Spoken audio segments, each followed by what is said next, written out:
stop what you're doing right now, because what you're about to hear might completely change how you see your finances forever.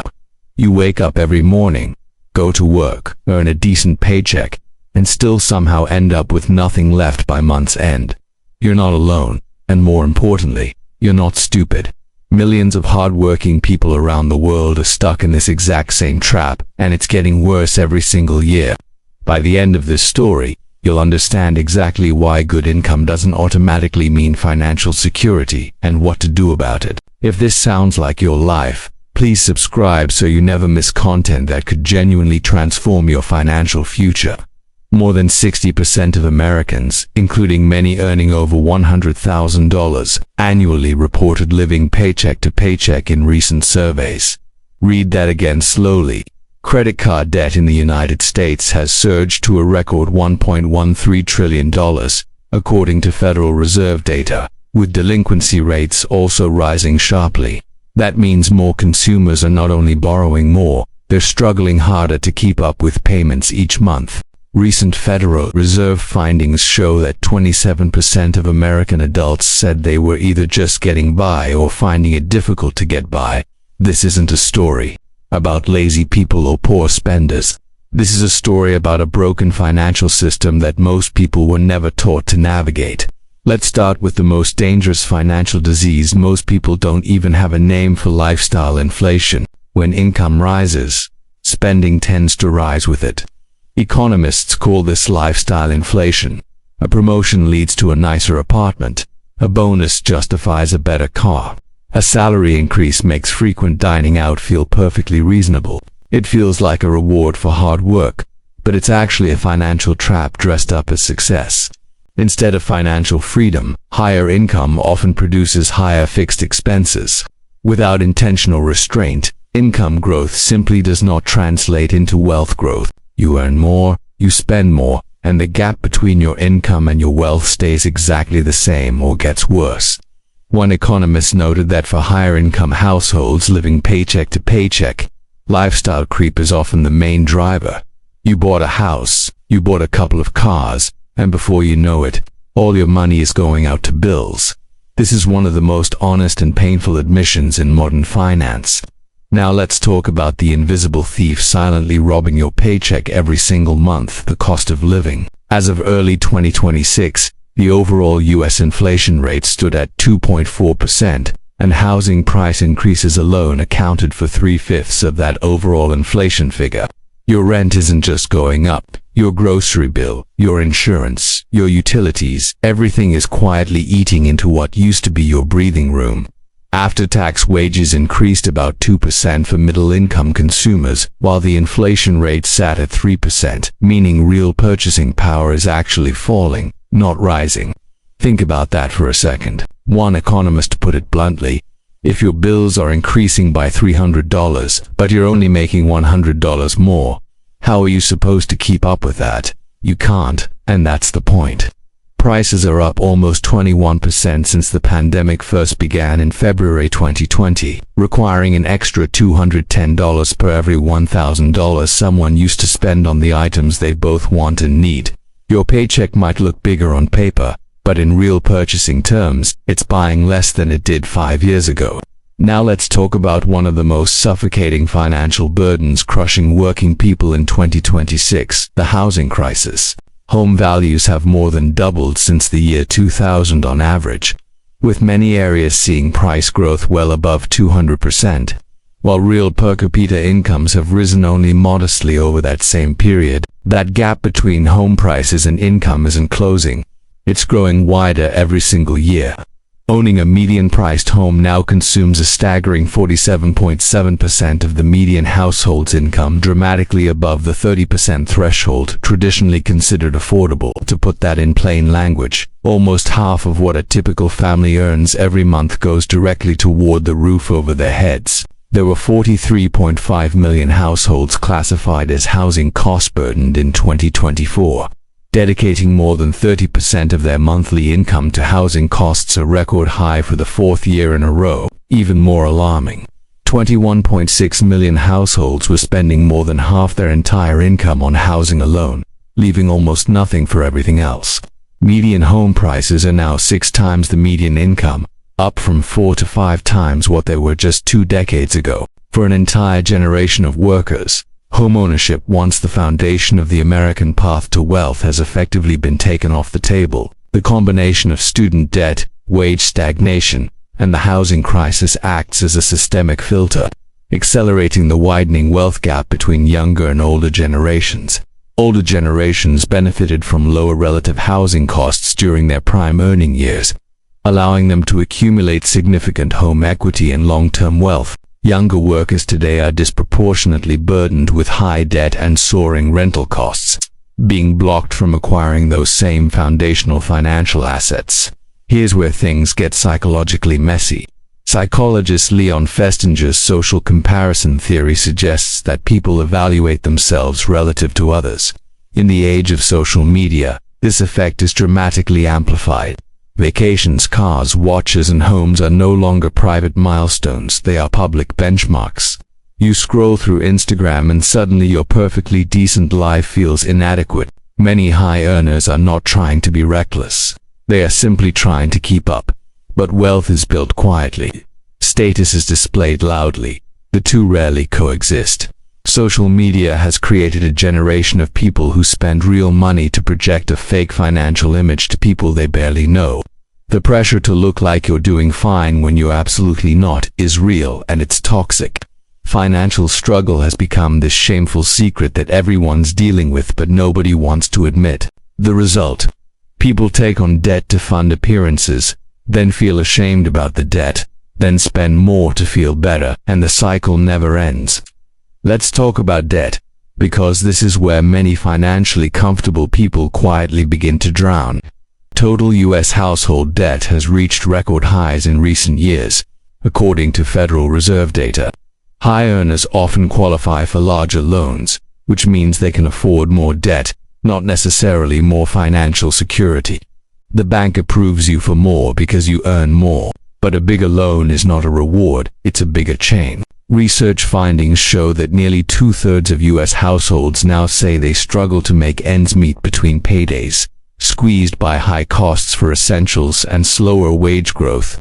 Among workers earning between $80,000 and $99,999 annually, 36% say they're living paycheck to paycheck, a sobering reminder that income level alone doesn't protect you. More money, more credit, access, more debt, that's the quiet trap behind the polished exterior of so many professional lives.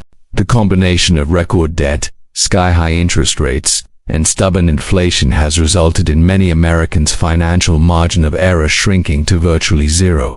One medical bill, one car breakdown, one missed bonus, and the whole house of cards collapses.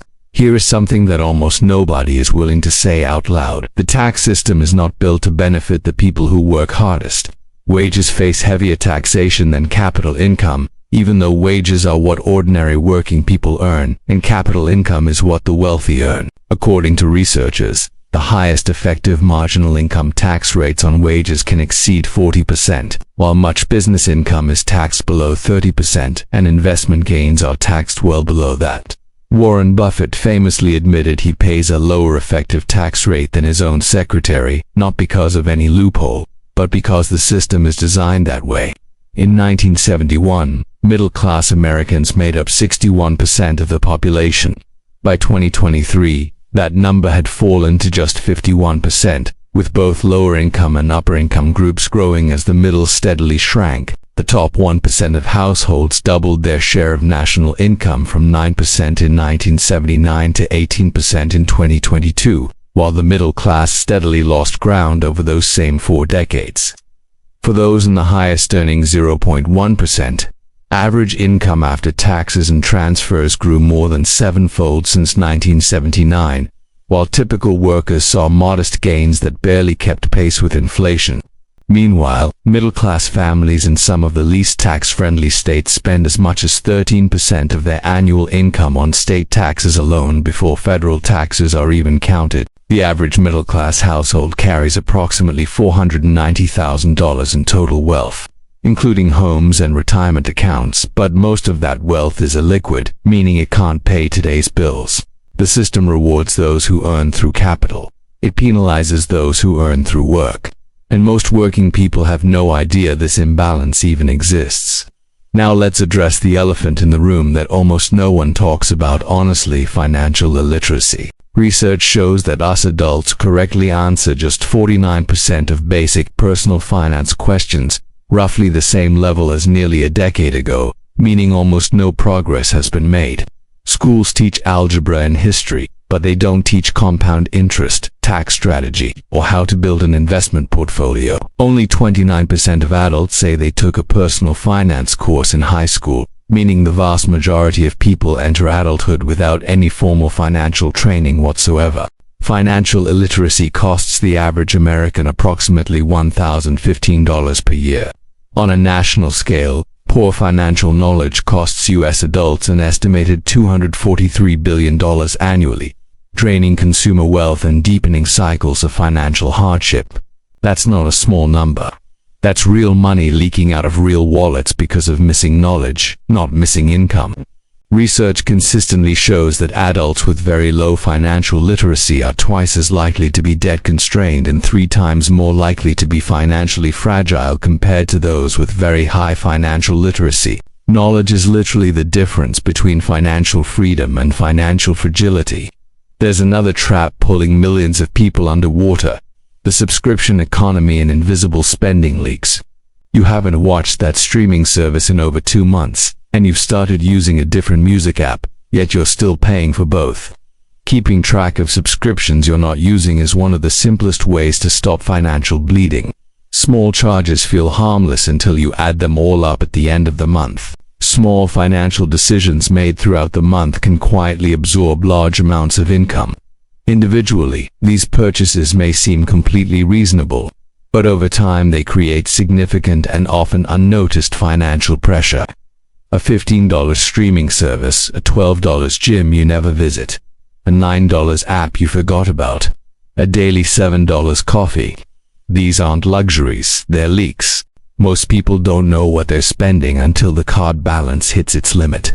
High earners often assumed they'd pay it down quickly until raises slowed, bonuses disappeared, or life threw an unexpected wrench in the plan.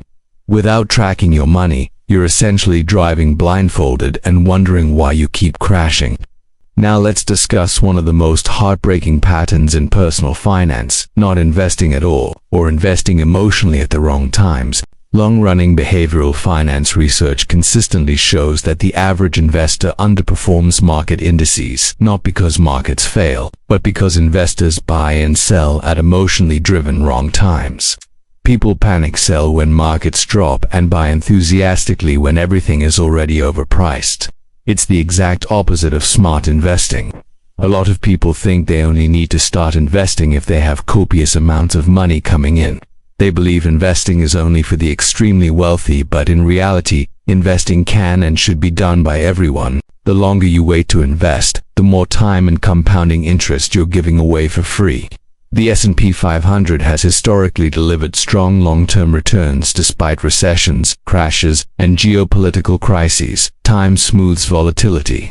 But patience is psychologically expensive, and most people don't have it. Building wealth is boring, slow, and unsexy, and that's precisely why most people never do it. Financial freedom is less about earning more. It is about wanting less, investing consistently, and thinking decades ahead, traits that are psychological before they are mathematical. There's also the deeply uncomfortable truth about emergency funds, or rather, the almost universal lack of them. Recent survey data found that only 41% of Americans would have some savings to cover a $1,000 emergency, while 43% would have to rely on credit cards, loans, or help from others. Over a quarter have no emergency savings at all. That means the majority of the country is genuinely just one unexpected bill away from a financial crisis. Research also found that only 46% of adults have enough emergency savings to cover 3 months of expenses, meaning more than half are financially exposed at any given moment. Without an emergency fund, every unexpected cost becomes a debt, and every debt makes the next month harder. Financially stressed employees miss an average of 1.8 more working days annually, and 57% of employees cite money as their top source of stress. Financial instability doesn't just hurt your bank account, it silently destroys your health, your performance, and your relationships too. So what's the real solution? It starts with one radical, uncomfortable idea that earning more is not the answer. A person earning $50,000 and saving $10,000 per year may build wealth faster than someone earning $20,000 but saving absolutely nothing. Wealth is actually determined by something much simpler: the difference between what you earn and what you spend. The gap between your income and your expenses is the only number that actually builds wealth over time. Being broke sometimes has nothing to do with money, it has everything to do with mindset. A lot of people think income is what builds wealth, but it's our habits that actually help us build lasting wealth. People who consistently track spending, save regularly, and make intentional financial decisions tend to build wealth gradually over time. Those who ignore their finances may earn high incomes yet still struggle financially throughout their lives. The path forward is not complicated. It just requires honesty, discipline, and a willingness to do things differently than the majority of people around you. Financial experts recommend building even a modest emergency fund, starting with just $500, then growing from there.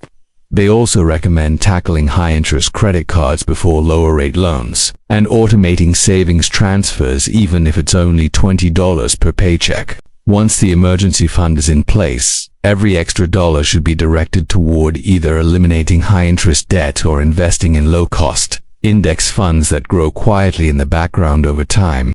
The wealthy don't spend more when they earn more. They invest the difference. They automate it. They don't give themselves the option to spend it first. Tiny, consistent actions compound into massive results. And this is the secret that wealthy people understand and nobody teaches in school. The middle class was built on the promise that hard work equals reward. But somewhere along the way, the rules changed and nobody sent out a memo. Housing became unaffordable. Wages stagnated. Debt became normalized. Taxes on working income grew heavier while taxes on investment income stayed light. The financial system wasn't redesigned to hurt you on purpose, but it was redesigned, and it wasn't redesigned with the average worker in mind. Understanding this is not about politics or blame. It is about clarity.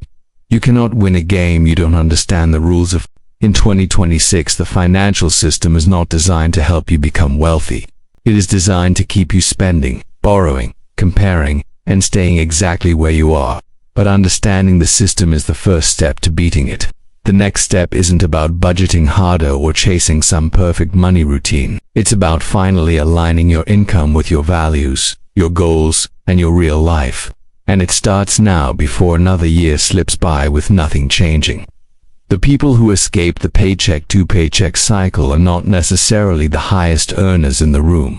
They are the most intentional. They track, they invest early, they live below their means without apology. They ignore the noise of social media comparison culture. They choose long-term freedom over short-term appearances. And they make that choice every single day, even when it's uncomfortable.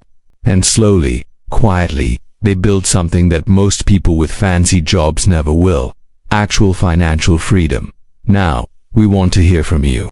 Do you feel like your income and your financial situation don't match up? Have you noticed lifestyle inflation creeping into your own life? Or maybe a subscription you forgot you were even paying for?